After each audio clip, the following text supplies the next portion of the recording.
नमस्कार, ग्राम संदेश के इस विशेष कार्यक्रम आमने सामने में आपका स्वागत है। मैं हूं अमित सिंह पालीवाल। आज हमारे साथ देश के सबसे नंबर 1 प्रधान दिलीप त्रिपाठी जी हैं। दिलीप त्रिपाठी जी पिंक विलेज ग्राम पंचायत के प्रधान के रूप में पूरे देश में विख्यात हैं। इनके द्वारा की गई जो ग्राम पंचायत में सुविधाएं हैं, हाईटेक सुविधाएं, उनकी चर्चा देश भर में है। चाहे वो वाईफाई की सुविधा हो, जगह जगह सीसीटीवी कैमरे की सुविधा हो, डस्टबिन की सुविधा, वरन ग्राम पंचायत में जो भी सुविधाएं लोगों की अपेक्षा होती है, जिन सुविधाओं से वो सब सुविधाएं हसूड़ी अवसानपुर ग्राम सभा पंचायत में है। आज हमारे साथ हैं। आज दिलीप त्रिपाठी जी से इन्हीं सब मुद्दों पर बात होगी, ग्रामीण परिवेश से रिलेटेड मुद्दों पर चर्चा होगी। दिलीप जी, आपका ग्राम संदेश में बहुत स्वागत है और आपको जो राष्ट्रीय पुरस्कार मिला है उसके लिए आपको बहुत बधाई। जी, धन्यवाद आपका।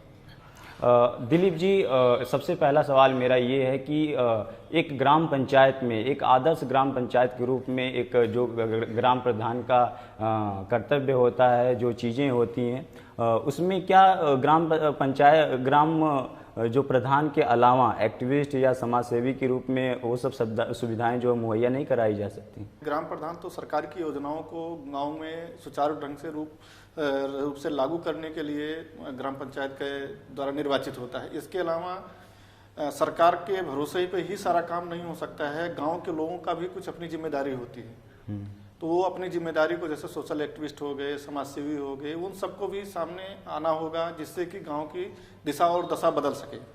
सरकार पे ही हम डिपेंड नहीं रह सकते।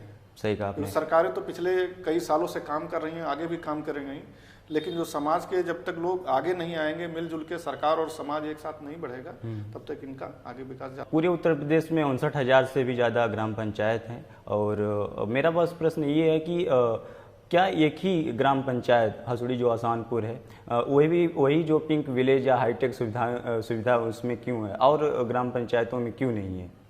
मैं करीब 3 साल पहले दिल्ली एक कार्यक्रम में भारत सरकार के गया हुआ था जी।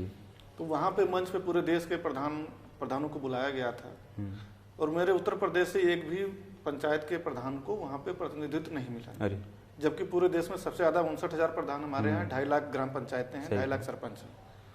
तो वहीं पे मुझे लगा कि अगर आज यहाँ पे नहीं, हम लोग इतनी बड़े तादाद में होते हुए भी नहीं आए, देश का सबसे बड़ा प्रदेश है, तो मैंने वहीं पे निर्णय लिया कि मैं एक ऐसा गांव का निर्माण करूंगा जिसमें वो सारी सुविधाएं जो आधुनिक डिजिटल इंडिया को लेके जो भी होंगी, वो सारी सुविधाएं मैं अपने गांव में दूंगा और उत्तर प्रदेश के उस गांव को और अपने पूरे प्रदेश का नाम पूरे देश में मैं रोशन करूंगा। एक सबसे बड़ा सवाल है कि जब भी हम ग्राम पंचायत में इस तरीके की बदलाव करते हैं, ये बहुत ही बदलाव मायने रखता है, लेकिन इसके लिए बहुत चैलेंजेस भी होते हैं। ग्राम पंचायत में जो भी ब्रोकर हैं, एजेंट है, या जो भी लोग ग्राम पंचायत को लेकर या उसमें अपने कार्यरत रहते हैं, ऐसे काम करते हैं जो ग्राम पंचायत सभा को आगे नहीं बढ़ने देता, उनको कैसे आपने फेस किया?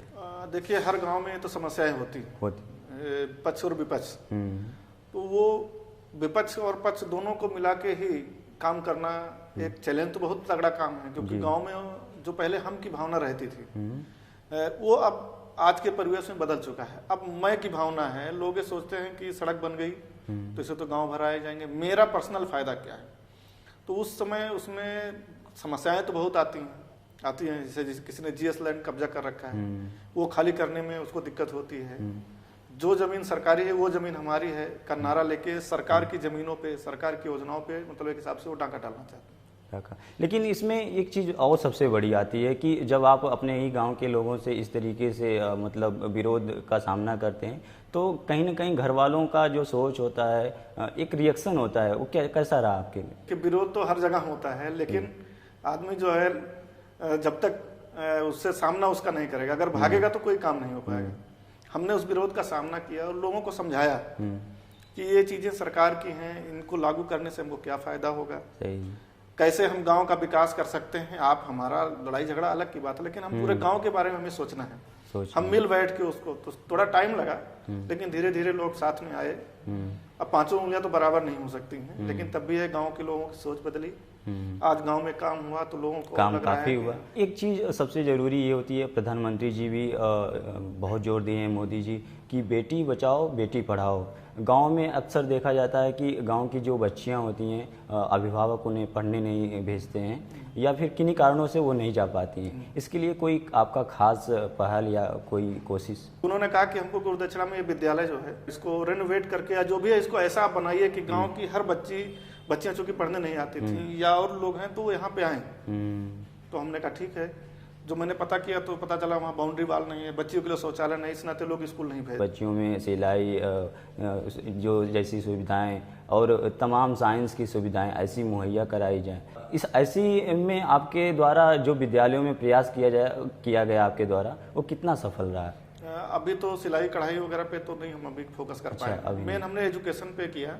एजुकेशन में भी बच्चियों को खेल कूद और स्वास्थ्य संबंधी जो चीजें हैं, क्योंकि बच्चे होते हैं कि उनके कोई भी चीज समझाने में बच्चे ज्यादा समझते हैं बड़ों के पे। एक चीज़ मैंने बहुत अच्छा देखा और आपको मैं उसके लिए बधाई देता हूँ कि आपने पूरे गाँव की फिगर जो है ऑनलाइन कर दिया है। आपकी एक वेबसाइट है और ये बहुत ही बड़ा तकनीकी जो है परिवर्तन है, एक ग्राम प्रधान के रूप में एक बहुत ही बड़ा परिवर्तन है, जिससे अपने सभी चीज़ों को ऑनलाइन किया, पारदर्शिता आ गई है। तो अब ग्राम वालों का इसमें क्या रिएक्शन रहता है?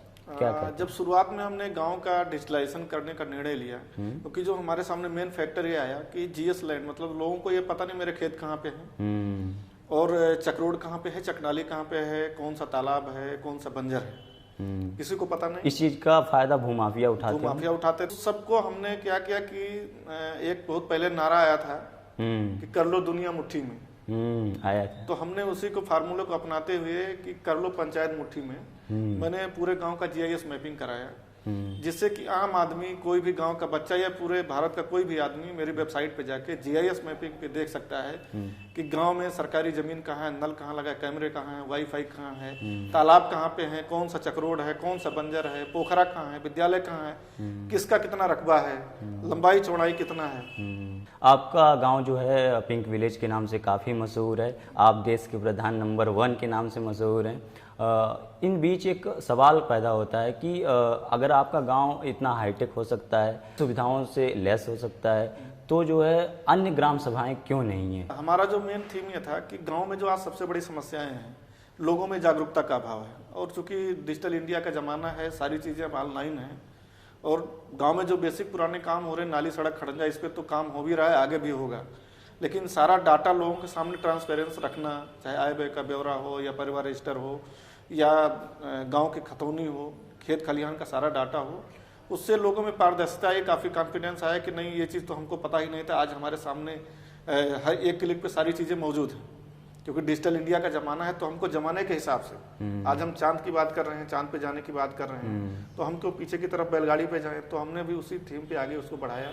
अच्छा, तो पहला जियोग्राफिकल इंफॉर्मेशन सिस्टम से मैंने अपने गांव को लैस किया कि कोई भी A to Z सारी जानकारी पूरे मेरे गांव की ले सकता। ग्राम संदेश आपको जो है इतने बड़े काम के लिए और इतने बड़े राष्ट्रीय पुरस्कार के लिए, आपके इस हौसलों और इरादों के लिए बहुत बधाई देता है। ग्राम संदेश से बात करने के लिए आपका बहुत बहुत धन्यवाद।